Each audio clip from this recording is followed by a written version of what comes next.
তুমি কোনো কিছু কিনতে যাও অথবা কোনো কিছু বেচতে যাও, এই দুইটার মাঝখানে একটা জিনিস থাকে লেনদেনের জন্য, অর্থাৎ কোনো কিছু লেনদেন করার জন্য একটা মাঝখানে একটা মাধ্যম থাকে, আর সেই মাধ্যমটা হলো যে টাকা।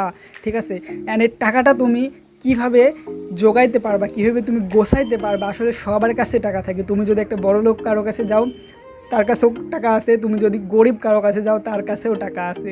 পার্থক্য হলো যে কারো কাছে আছে এতটুকু, কারো কাছে আছে এতটুকু। ঠিক আছে, তো আসলে একদিনে কেউ কখনো বেশি টাকা গোছাইতেও পারে না। প্লাস তোমাদেরকে আমি আজকে টোটাল 3 থেকে 4টা বিষয় নিয়ে আমি আলোচনা করব। যেই 4টা বা 3টা বিষয় যদি তোমরা মাথায় রাখো তোমরা, তাহলে আজকে থেকেই এই ভিডিওটি দেখার পরে থেকে তোমরা কিছু হলেও টাকা গোছাইতে পারবে, কিছু হলে টাকা তোমাদের কম খরচ হবে, অ্যান্ড সেই টাকাটা তোমরা গোছায় মাস শেষে তোমাদের একটা ভালো পরিমাণ টাকা গোছানো হয়ে যাবে। তো সেজন্য কী করতে হবে, ভিডিওটা সম্পূর্ণ দেখতে হবে। হেই বন্ধুরা, তোমরা দেখছো বেসিক মানি ভিডিও ইউটিউব চ্যানেল, সাথে আছে আমি মোহাম্মদ রাকিবুল ইসলাম। তো চলো আজকে ভিডিওটা শুরু করা যাক।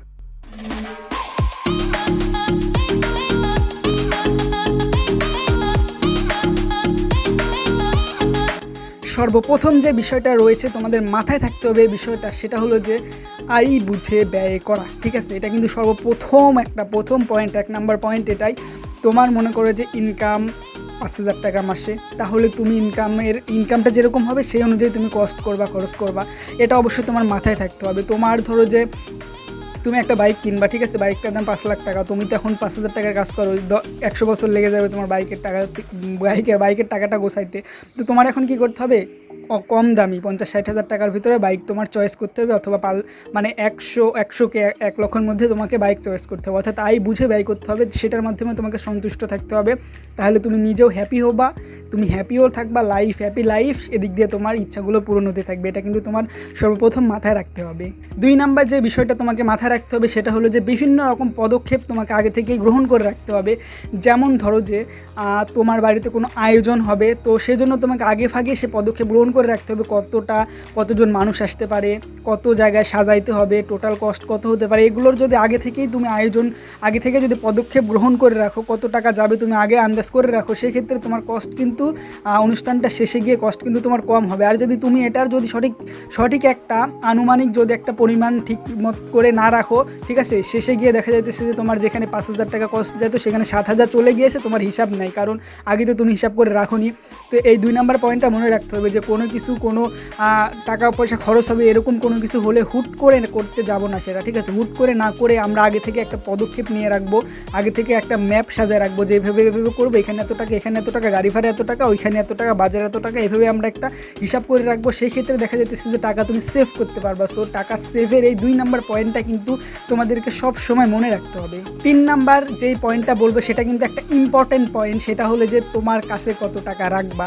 মনে করো যে তোমার বাড়িতে আসতে এখন 5,000 টাকা, ঠিক আছে, তুমি এখন যাইতেছো কোথায়, অফিসে যাইতেছো, তুমি কি এখন সেই 5,000 টাকাই মানিব্যাগে করে অথবা পকেটে করে অফিসে নিয়ে যাবা? সেটা কিন্তু না। তোমার যত টাকা কস্ট হবে, তুমি বাজারে যাইতেছো, ঠিক আছে, তুমি 1,000 টাকা নিয়ে যেতে পারো বাজারে, অথবা যদি 2,000 টাকা জিনিস লাগে সেই জায়গায় 3,000 টাকা নিয়ে যেতে পারো। কিন্তু 2,000 টাকা জিনিস লাগবে, তুমি যদি 10,000 টাকা পকেটে করে নিয়ে যাও সেক্ষেত্রে কিন্তু সেটাও কিন্তু খরচ হয়ে যাওয়ার একটা চান্স থাকে, পসিবিলিটি থাকে। তো সেজন্য এটাই আমি 3 নাম্বার পয়েন্টটাতে তোমাদেরকে বলবো যে তোমাদের যত টাকা লাগবে দরকার, তুমি যে কাজটা করতে যাচ্ছ সেই কাজটা কমপ্লিট হতে তোমার যত টাকা দরকার আসলে সেই পরিমাণ টাকাটাই তুমি তোমার মানিব্যাগ অথবা পকেটের মধ্যে নিয়ে যাবা। তার বেশি তোমরা সামান্য নিতে পারো, কিন্তু এক্সট্রিম বেশি তোমরা নিবে না, তাহলে কিন্তু তোমাদের কস্ট বেশি হয়ে যাবে। সো এটা কিন্তু তোমাদের অবশ্যই মাথায় রাখতে হবে, 3 নাম্বার যে পয়েন্টটা বললাম সেটা।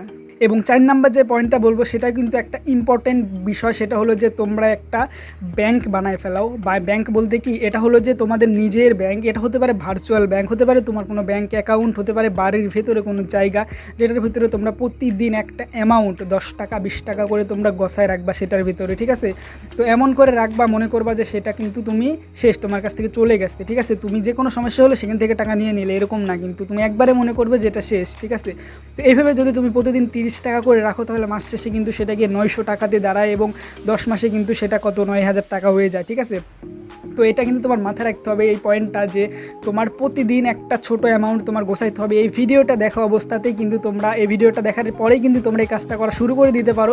সেক্ষেত্রে কী হবে, তোমাদের আজকের যে তারিখটা রয়েছে, আজকে 17 তারিখ, তো পরের মাসে 17 তারিখে গিয়ে তোমাদের কিন্তু প্রায় 900 থেকে 1000 টাকা তোমাদের হাতে গোছানো হয়ে গেল।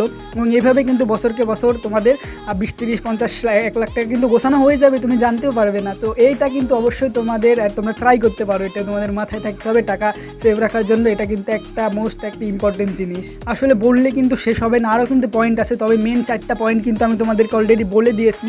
অ্যান্ড আরেকটি কথা হলো যে যখন তুমি খরচ করবা বন্ধু বান্ধবদের সাথে, চেষ্টা করবা সেফ থাকার। তাই বলে এত সেফ না যে কৃপণতা করবা তুমি, ঠিক আছে? তোমার বন্ধু যদি বলে যে এটা দে, তুমি এটা দিলে সাথে আরেকটা এক্সট্রা কিছু দিতে পারো, তাই বলে মন খুলে তুমি আরও কিছু অনেক দিয়ে দিলে, ভাই এক্সট্রা খরচ করার দরকার নাই, ঠিক আছে? সো এক্সট্রা খরচ থেকে আমরা দূরে থাকবো, এই বিষয়টা কিন্তু মাথায় রাখতে হবে। তো 4 নাম্বার পয়েন্ট বললাম এবং এক্সট্রা একটি পয়েন্ট বলে দিলাম। তো বন্ধুরা, এই ভিডিওটা যদি ভালো লেগে থাকে অবশ্যই ভিডিওটা তোমার বন্ধুদের মাঝে অবশ্যই শেয়ার করে দিবে, যে বেশি বেশি খরচ করে, যে টাকা গোছাতে পারে না। আসলে কম টাকা ইনকাম করে কিন্তু তুমি টাকা গোছাইতে পারবে যদি তোমার মাথার ভিতরে এই পয়েন্টগুলো থাকে। তো এখনই তুমি কী করবা, ভিডিওটা তোমার সেই বন্ধুর কাছে শেয়ার করে দিবে, তোমার বান্ধবীর কাছে শেয়ার করে দিবে, যে আসলে টাকা গোছাইতে চাই কিন্তু আসলে কোন টেকনিকে টাকা গোছাবে সেটা জানে না। তো এই ভিডিওটার মাধ্যমে সে হতে পারে যে সে টেকনিকগুলো খাটায়, দেখা যাইতেছে সে টাকা গোছানো শুরু করতে পারলো, সাকসেস হলো, ঠিক আছে? অ্যান্ড তোমাদের যদি ভিডিওটা ভালো লেগে থাকে অবশ্যই ভিডিওটা তুমি একটা শেয়ার তো দিবা, লাইক তো দিবা, অ্যান্ড অবশ্যই তোমার প্রবলেমটা তুমি কমেন্টে জানাবা, যে তোমার আসলে টাকা নিয়ে কী সমস্যা, গোছাইতে কেন পারো না তুমি, অথবা টাকা নিয়ে তোমার যে কোনো একটা সমস্যা তুমি কমেন্টে জানাতে পারো। আমি তোমাদের কমেন্টগুলো খুব মনোযোগ সহকারে পড়ি। তো বন্ধুরা, ভিডিওটা ছিল এ পর্যন্ত। সবাই ভালো থাকবা, সুস্থ থাকবা, আল্লাহ হাফেজ।